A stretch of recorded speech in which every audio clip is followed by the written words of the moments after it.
Nursing coaching, आप सभी का एनडी नर्सिंग कोचिंग में स्वागत है। ओके, तो बच्चों आज हम देखने वाले हैं ग्रोथ एंड डेवलपमेंट के थर्ड पार्ट के बारे में, जिसमें आज हम सीखेंगे फिजिकल असेसमेंट। ओके, जो आप सभी ने एक नॉर्मल अडल्ट पे किया होगा। ओके, नॉर्मल अडल्ट की सभी ने ग्रोथ एंड डेवलपमेंट की असेसमेंट किया होगा, लेकिन आज हम paediatric growth and development assessment, जिसमें हम फिजिकल असेसमेंट पे आज फोकस करेंगे। ओके, तो कल की क्लास को एक बार समराइज करने का, देखिए कल की क्लास में हमने देखा था normal head circumference, chest circumference. Okay, और कल की क्लास हमारी जो जनरल असेसमेंट थी, ओके, जो जनरल असेसमेंट थी उसके बारे में था। ओके, अगर आपने वह क्लास नहीं देखा होगा तो कृपया डिस्क्रिप्शन से लिंक से आप क्लास देख सकते हो। Okay, good evening everyone, good evening and welcome to ND nursing coaching. तो आज का वर्ड है हमारा dedication.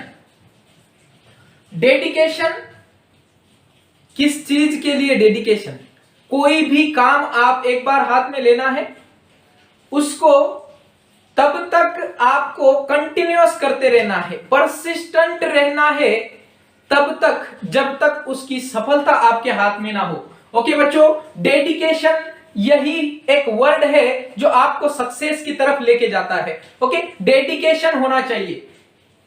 Okay, good evening everyone. तो क्लास को स्टार्ट कर देते हैं।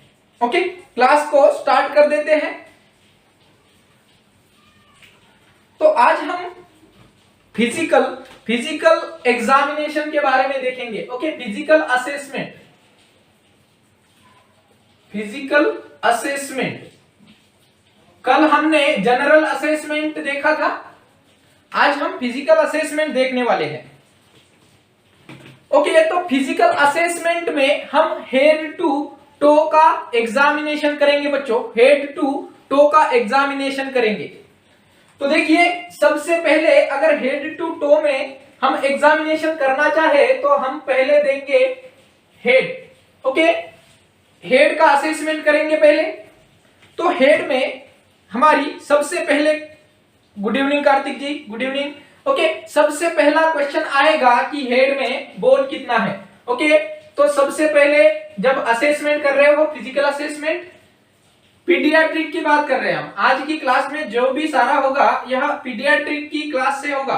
ओके, तो कंफ्यूजन नहीं होना चाहिए। ओके, बोन, सबसे पहला क्वेश्चन आएगा आपको, बोन कितना होता है हेड के अंदर बोन। ओके, हेड के अंदर या फिर स्कल के अंदर, तो टोटल स्कल के अंदर हमारी 22 बोन्स होती है, जिसमें से 14 बोन फेसियल होती है। ओके, फेसियल 14, और जो हमारी स्काल्प बोन होती है वह होती है 8।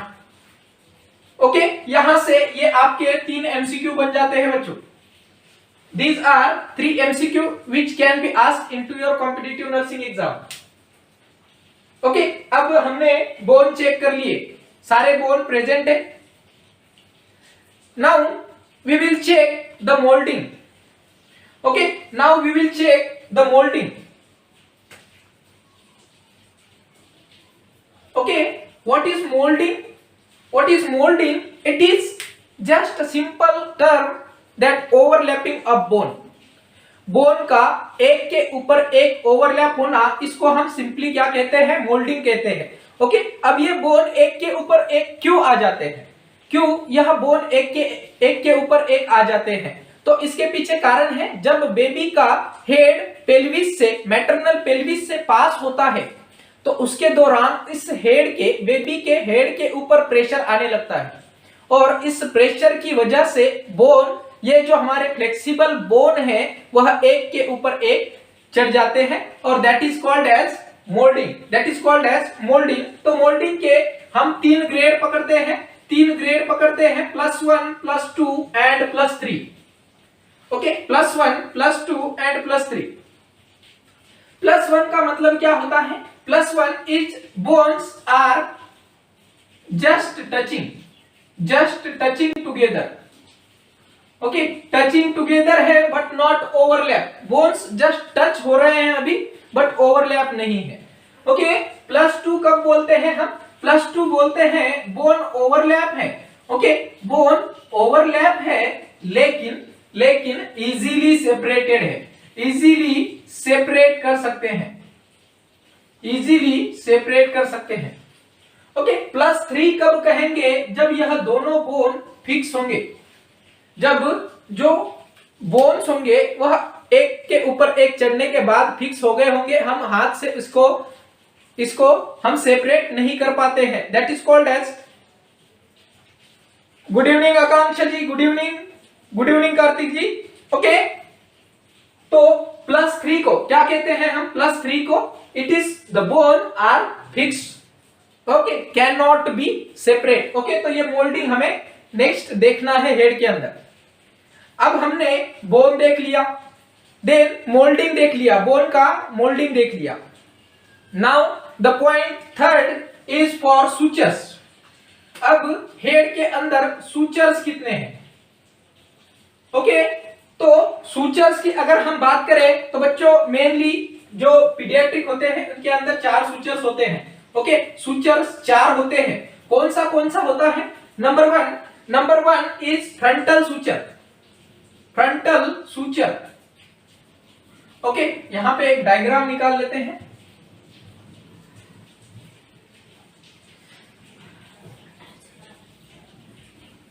ओके, यह बेबी का एंटीरियर पार्ट है, यह एक पोस्टीरियर पार्ट है। ओके, तो देखिए यहां पे ये आपका हो गया एंटीरियर फंटानेल। ओके, और this is frontal bone. Okay, तो this is your frontal suture, this is your frontal suture which divides the 2 frontal bones.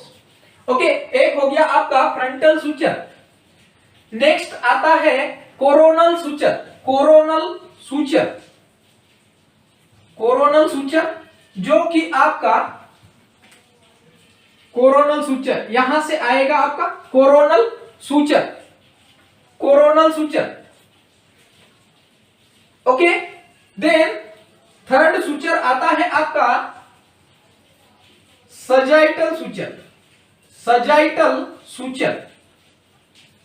Okay, जो कि आपकी 2 पैराइटल बोन के बीच में डिवाइड होता है, 2 पैराइटल बोन को डिवाइड करता है, सजाइटल सूचर, सजाइटल सूचर, इसको क्या कहते हैं? सजाइटल।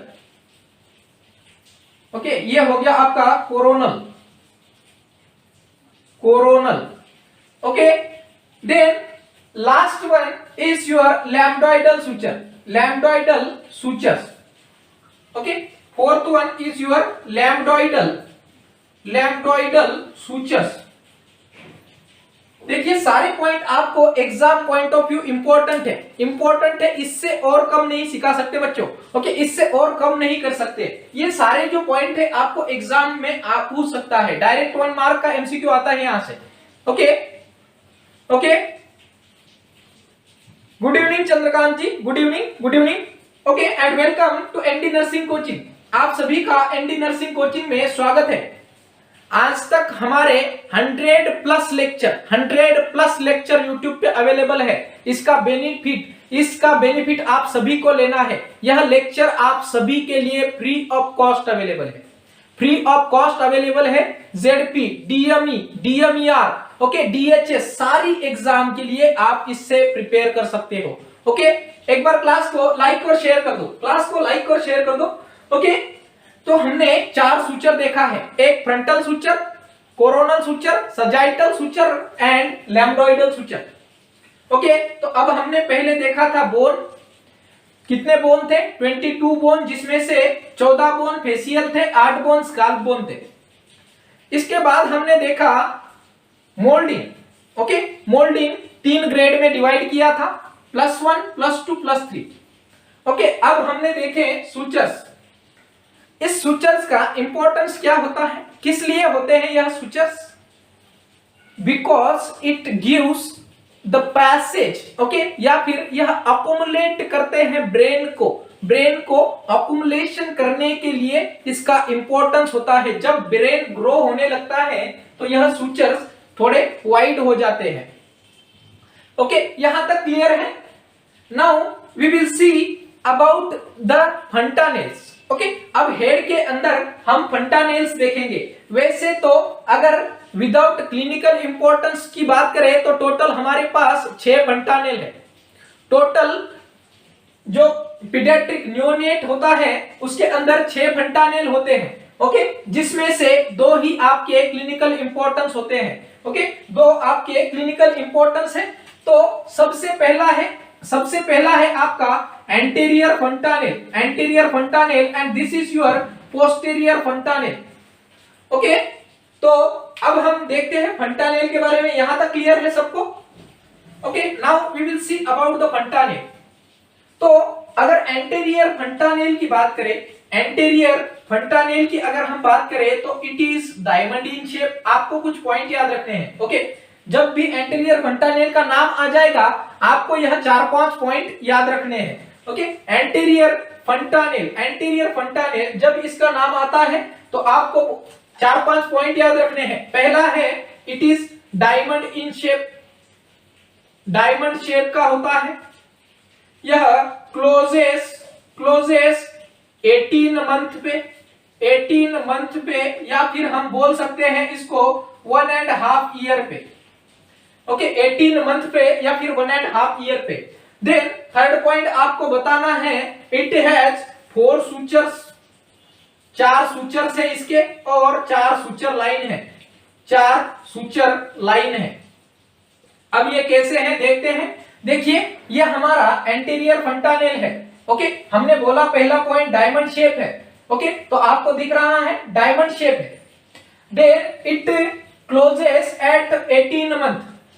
थर्ड पॉइंट है हमारा 4 सूचर्स है और 4 सूचर लाइन है। ओके, यह क्वेश्चन पूछा गया था बच्चों, यह क्वेश्चन पूछा गया था कि एंटीरियर फंटानेल में कितने सूचर्स होते हैं। ओके, एंटीरियर फंटानेल में कितने सूचर्स होते हैं तो आपको लिखना है 4 सूचर्स।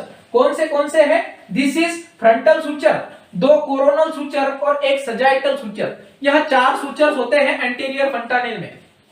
ओके, देखो बच्चों, एग्जाम में, कॉम्पिटिटिव एग्जाम में अगर क्वेश्चंस कहां से आते हैं ये आपको जानना है तो आप पिछले 5 साल के पिछले आप क्वेश्चन पेपर उठा के देखना। ओके, उसके आसपास से क्वेश्चन आपको पूछे जाते हैं। हमेशा क्वेश्चन उसी के आसपास से क्वेश्चन पूछे जाते हैं।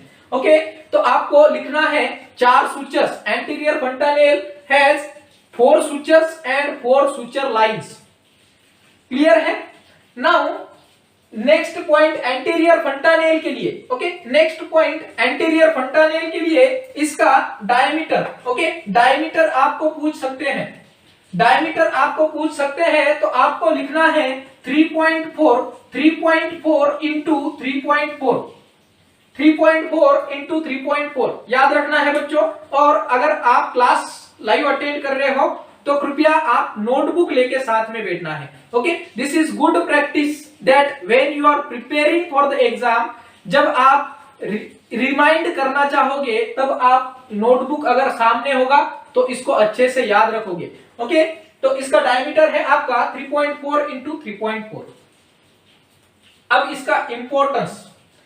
इसका इंपॉर्टेंस की अगर हम बात करें तो अगर बल्जिंग फंटानेल है। ओके, यहां से एक बार क्वेश्चन पूछा गया था, बल्जिंग फंटानेल है, बल्जिंग फंटानेल, अगर बल्जिंग फंटानेल है तो किसका साइन है बल्जिंग फंटानेल? कमेंट कर दीजिए किसका साइन होता है बल्जिंग फंटानेल।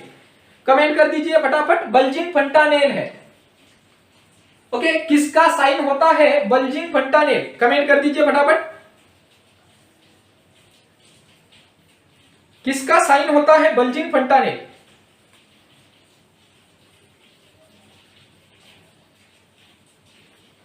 बल्जिंग फंटानेल्स, अगर फंटानेल्स बल्ज है, ओके, बल्ज है तो यह किसका साइन होता है? ओके, की टू हैप्पीनेस जी बोल रहे हैं over hydration. Okay, very good, over hydration या फिर हम इसको बोल सकते हैं okay increase ICP, intracranial pressure अगर बढ़ा होगा तो हमें बल्जिंग फंटानेल्स देखने को मिलेगा। अगर ओवर हाइड्रेशन हो गया बच्चे में, हमें बल्जिंग फंटानेल्स देखने को मिलेगा। ओके, अब दूसरा क्वेश्चन बनता है यहां से दूसरा क्वेश्चन बनता है श्रंकन फंटानेल। ओके, श्रंकन फंटानेल। तो अगर श्रंकन फंटानेल की अगर बात करें तो यह साइन है आपका डिहाइड्रेशन का। ओके, यह आपका डिहाइड्रेशन का साइन है, डिहाइड्रेशन का यह साइन है। अब कुछ इंपॉर्टेंस देखते हैं इस फंटानेल के, एंटीरियर फंटानेल के कुछ इंपॉर्टेंस देखते हैं। तो एंटीरियर फंटानेल से हम ब्लड ट्रांसफ्यूजन कर सकते हैं, एंटीरियर फंटानेल से हम सीएसएफ का एनालिसिस कर सकते हैं। ओके, सीएसएफ ड्रेन कर सकते हैं एनालिसिस के लिए। ओके, देन एंटीरियर फंटानेल से हम मेडिकेशन, कुछ ऐसे मेडिकेशन जो कि सेंट्रल नर्वस सिस्टम का अगर इंफेक्शन होगा तो उसके द्वारा हम एंटीरियर फंटानेल के द्वारा भी इंजेक्शंस दे सकते हैं। These are 3 clinical importance for anterior fontanelle. Clear है यहां तक? Okay, then we will see about the posterior fontanelle. Okay, अब posterior fontanelle के बारे में देखते हैं। तो अब हमने anterior fontanelle को बोला था it is diamond in shape. Okay, anterior fontanelle को बोला था diamond in shape. Now the posterior fontanelle, okay, the posterior fontanelle is triangular in shape. Okay, posterior fontanelle आपको लिखना है ट्रायंगुलर शेप का होता है। ओके, इसका क्लोजिंग कब होता है? क्लोज 1.5 मंथ पे। ओके, 1.5 मंथ पे या फिर 45 डेज पे। ओके, 1.5 मंथ या फिर 45 डेज पे। ओके, इसके बाद आपका इसका डायमेंशन याद रखना है। तो डायमेंशन कितना है इसका? 1.2 इंटू 1.2। ओके, यह भी एक इंपॉर्टेंट पॉइंट है। देन इसका आपको सूचर और सूचर लाइन पूछते हैं। ओके, सूचर और सूचर लाइन। तो देखिए, अब पोस्टीरियर फंटानेल की बात कर रहे हैं तो इसमें कितने सूचर्स हैं? 3 सूचर्स है। देखिए, 2 आपके लैम्बडॉइडल सूचर और एक सजाइटल सूचर। 3 सूचर्स है, 3 सूचर लाइन है, 3 सूचर्स है। ओके, और इसी के साथ 3 सूचर लाइन है, 3 सूचर लाइन से। क्लियर है यहां तक? Okay, posterior fontanelle. ओके, तो देखिए अब यहां से क्वेश्चन कैसे बनते हैं।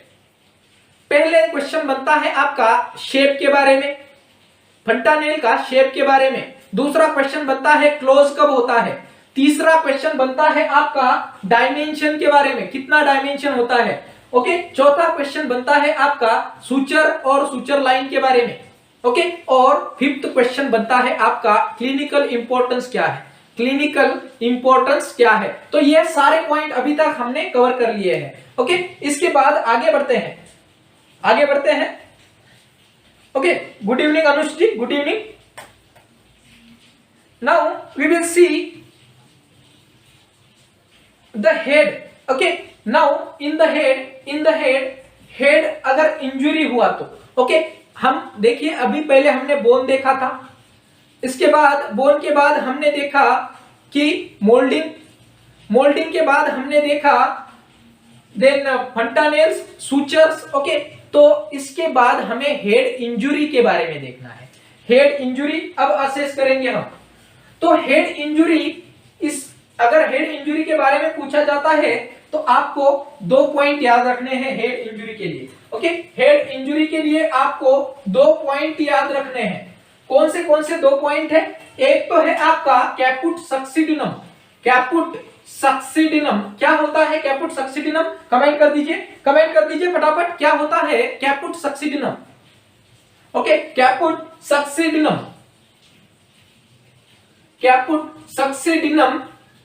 और दूसरा होता है caput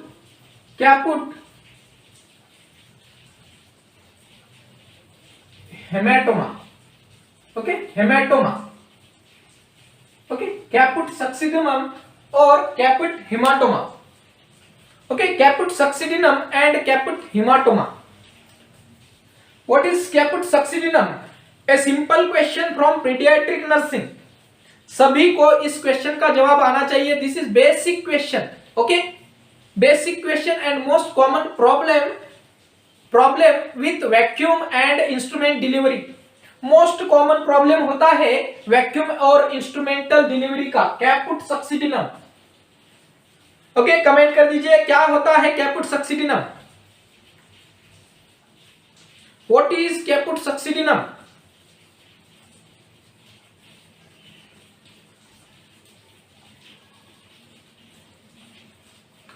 okay, what is caput succedaneum, comment कर दीजिए।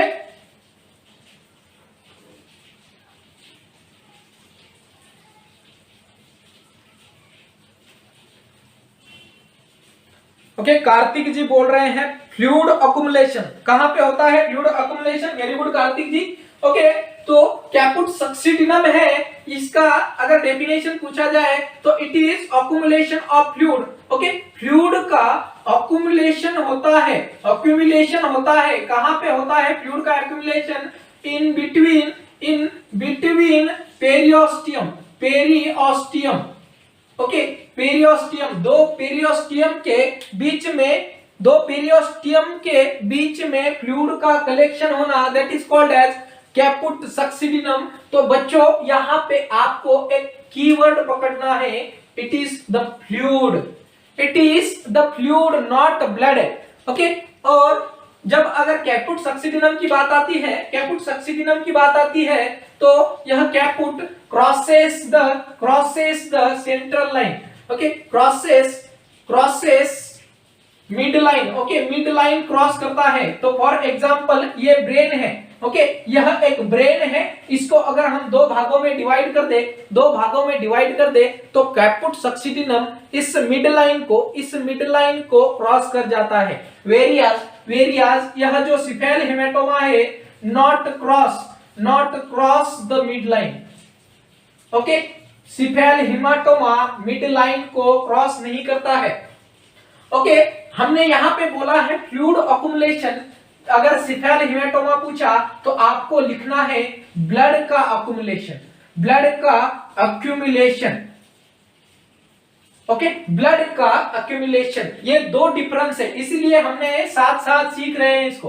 ओके, दो डिफरेंस है। अगर कैपुट सक्सीडिनम पूछा जाएगा तो आपको याद रखना है फ्लूइड का कलेक्शन। अगर सिफेल हेमेटोमा पूछा जाएगा तो आपको याद रखना है ब्लड का अक्यूमुलेशन। कहां पे?